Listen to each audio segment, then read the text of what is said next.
Hello friends, जायका रितुका में आपका स्वागत है। तो चलिए आज हम घर पर ही बनाते हैं रसमलाई, जो कि बहुत ही आसानी से बनकर तैयार हो जाती है।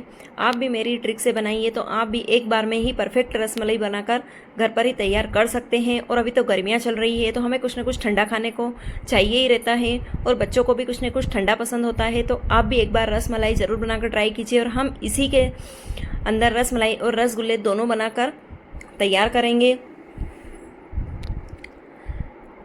तो इसके लिए यहाँ हमने 1.5 लीटर दूध लिया है। यहाँ मैंने गाय का दूध लिया है रसगुल्ले बनाने के लिए, और या रसमलाई बनाने के लिए गाय का ही दूध लेना चाहिए। अब हम इसे गर्म करने के लिए छोड़ देंगे, और यह गर्म हो रहा है जब तक हम चाशनी तैयार करेंगे।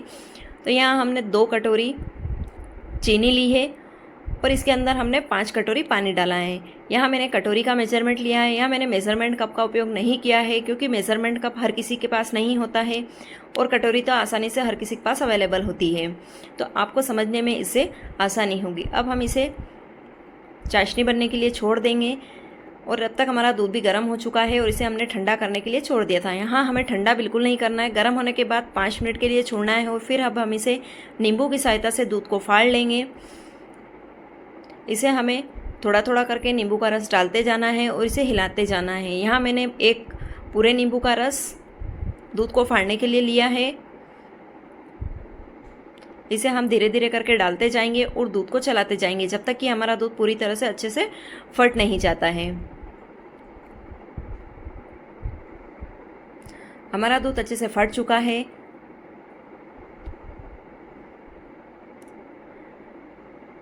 अब हमारा जो दूध फट चुका है इसके लिए हम इसे छान लेंगे। तो इसके लिए हम एक तपेली के ऊपर छलनी रखेंगे, और इसके ऊपर एक कपड़ा बिछा लेंगे।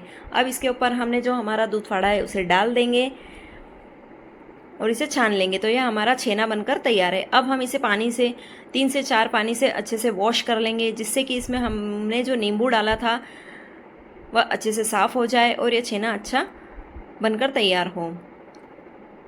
इसे कुछ हल्के हाथों से इस तरह से अच्छे से वॉश कर लेना है, और इसे अब कपड़े को घुमा घुमा कर इसमें से सारा पानी निकाल देना है, जिससे कि छेना के अंदर बिल्कुल भी पानी न रहे। और यहाँ हमारी चाशनी भी बनने लगी है। हमें यहाँ कोई चिपचिपी या तार वाली चाशनी तैयार नहीं करना है, हमें सिर्फ इतना ही तैयार करना है कि ये चीनी पूरी तरह से अच्छे से पानी में घुल नहीं जाती है। अब यहाँ हमारा छेना तैयार है, तो इसे भी हम अच्छे से मैश करेंगे। इसे हम हथेली की सहायता से हल्के हल्के हाथों से अच्छे से मैश करना है। इसे बिल्कुल भी ज़ोर से मैश नहीं करना है, नहीं तो इसमें से अलग से ऑयल निकलने लगेगा।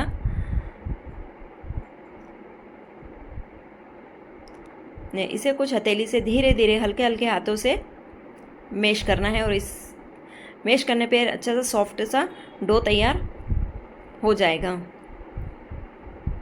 अब इसी से हम रसगुल्ले भी बना सकते हैं, और इससे ही हम रसमलाई के पेड़े तैयार करेंगे। यदि आपको रसगुल्ले बनाना हो तो गोल गोल बना लीजिए, और रसमलाई बनाना हो तो इसके कुछ चपटे पेड़े तैयार करेंगे।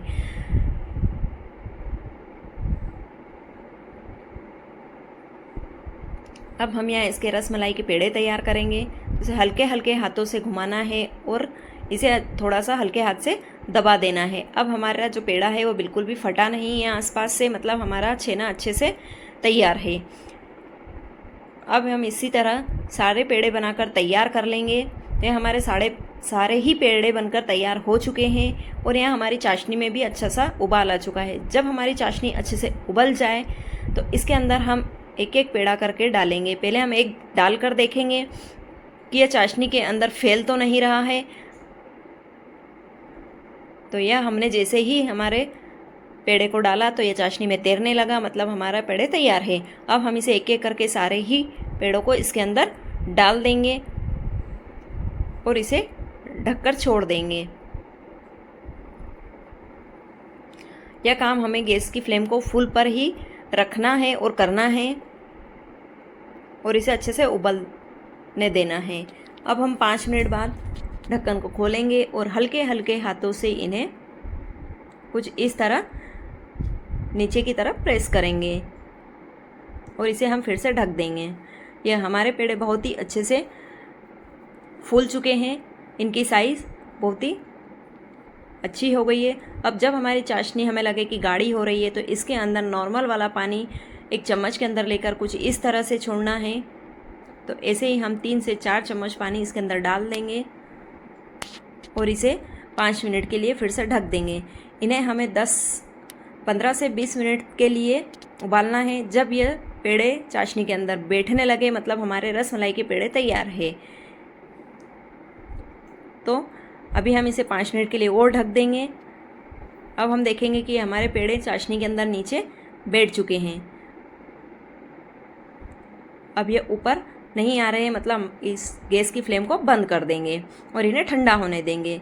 अब हम रसमलाई का दूध तैयार करेंगे। तो इसके लिए हम यहाँ 1 लीटर नॉर्मल वाला दूध लेंगे और इसमें हम एक छोटी कटोरी चीनी डालेंगे और दूध को अच्छे से उबलने देंगे। इसे हमें कोई रबड़ी जैसा दूध तैयार नहीं करना है, इसे हमें नॉर्मल ही दूध तैयार करना है। तो अब हम इसके अंदर कुछ केसर के धागे डालेंगे जिससे कि हमारा दूध का कलर बहुत ही बढ़िया आ जाएगा। केसर डालने से हमारे दूध का कलर बहुत ही बढ़िया आ चुका है। इसके अंदर हमने कोई फूड कलर यूज़ नहीं किया है। आप चाहे तो फूड कलर भी डाल सकते हैं, लेकिन हमारा तो यहाँ केसर से ही कलर बहुत अच्छा आ चुका है। अब हमारा दूध 1 लीटर से उबल कर आधा रह जाएगा जब तक हम इसे उबालेंगे। और अब हम इसके अंदर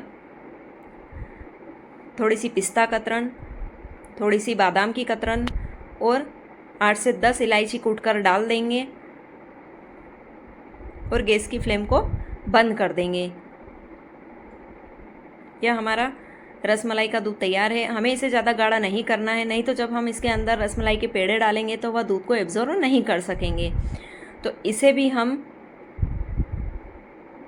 गैस की फ्लेम को बंद करने के बाद ठंडा होने के लिए छोड़ देंगे। या हमने दूध को एक बाउल में ट्रांसफ़र कर लिया है जिससे कि यह अच्छे से ठंडा हो जाए। हमने दूध को ज़्यादा गाढ़ा नहीं किया है। अब इधर हमारे रसमलाई के पेड़े भी तैयार है।